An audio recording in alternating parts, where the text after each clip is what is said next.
Hello guys, good morning. Magluto tayo ng adobo. So, ito ang ating mga sangkap. Meron tayong manok, atay ng manok, at baboy. Igigisa na natin yung bawang sibuyas. Saka natin ilagay yung baboy. Ito yung uunahin natin kasi mas matigas ito. Nilagyan ko ito ng konting tubig para lumambot na siya. At habang pinapalambot ko, nilagyan ko na ito ng toyo at suka, paminta at uh, magic sarap para ito ay maglasa na siya habang pinapakuluan natin. Ayan.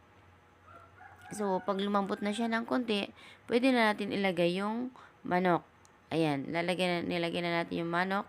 Palalambutin natin ito hanggat sa magmantika siya para ito ay masarap. Okay? So, lagyan na natin yung atay ng manok. Hindi ko na pinakita kung paano ko nilagay yung atay ng manok kasi isang kamay lang ginagamit ko. Nahihirapan ako. Okay? O, ayan guys, so magmamantikain na natin. Pagkatapos na niya magmamantika ng konti, ayan, kain na tayo. Pwede na siya. At meron din tayong gulay. Tara guys, kain tayo. Please, huwag niyo pong kalimutan mag-like, share, and subscribe sa akin channel. Thank you guys. Thank you. Please.